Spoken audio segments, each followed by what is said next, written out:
Avez-vous encore le goût aujourd'hui de parler de performance au travail? En tout cas, pour moi, ça va plus que jamais avec le sens au travail. Puis j'ai 3 questions à vous poser pour réaligner le sens de ce que vous faites.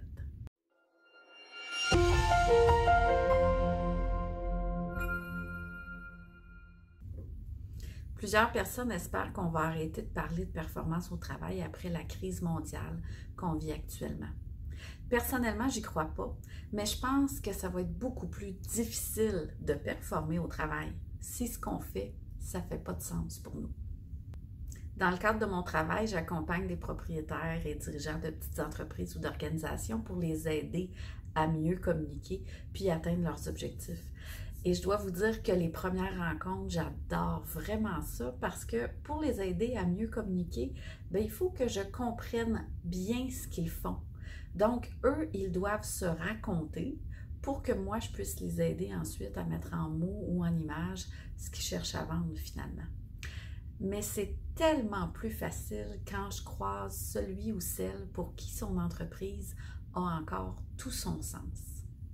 Même si la conversation commence toujours par une énumération un peu banale de leurs produits ou services, en jasant avec eux, je finis par trouver pourquoi leurs yeux brillent quand ils me parlent. Et ce moment-là, c'est vraiment magique pour moi.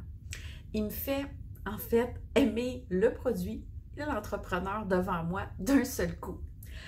Par contre, ça arrive aussi que j'en croise qui ont perdu le sens de ce qu'ils font pour différentes raisons, parce que le quotidien est difficile, parce que la gestion a pris le dessus sur la passion ou à cause des impératifs financiers qu'ils ont à respecter.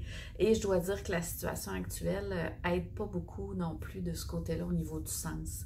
Bien, ces gens-là ont souvent besoin d'un coach ou d'un mentor avant de faire affaire avec une consultante en communication. Parce que, vous savez, ce qui se communique le mieux, là, c'est la passion, justement. La passion, c'est contagieux et on l'a quand ce qu'on vend, que ce soit un produit tangible, un service, une idée, quand ça fait sens avec nos valeurs, avec qui on est. Et pour transmettre le sens profond de ce qu'on fait aux autres, bien, il faut d'abord que ça soit très clair dans notre tête. Si le sens n'est pas clair, bien, on ne sera pas en mesure d'emmener les autres à nous suivre en plus.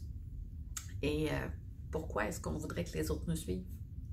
Tout simplement parce qu'on ne réussit jamais seul. Alors, comment on fait ça? Bien, ça commence par une introspection sur nos valeurs, une vision claire de ce qu'on veut atteindre et une maîtrise aussi de la raison d'être de ce qu'on fait, de notre mission. Et pour clarifier sa mission, bien, voici les 3 questions dont je vous parlais au début. La première, pourquoi j'existe? Pourquoi mon entreprise, mon organisation ou mon produit existe? S'il existe, c'est nécessairement pour répondre à un besoin. Sans un besoin à répondre, bien, cette existence-là ne fait pas de sens. Donc, à quel besoin est-ce que vous répondez? Deuxième question, qu'est-ce que j'offre, moi, pour répondre à ce besoin-là? Ça paraît simpliste comme question, mais à mon avis, elle est cruciale. Parce que pour plusieurs, l'offre qu'ils ont, c'est tellement ancré dans leurs habitudes qu'ils ont perdu la capacité de s'interroger sur leur offre. Ils ont perdu la capacité de la communiquer aussi et ils ont perdu la capacité de la réinventer si nécessaire. Et je dois vous dire que la crise qu'on vit actuellement, ça a ça de bon, c'est que ça nous oblige à retourner aux sources et voir si notre offre répond toujours à un besoin valable ou à l'inverse, si notre offre est valable pour répondre aux besoins qu'on a ciblés.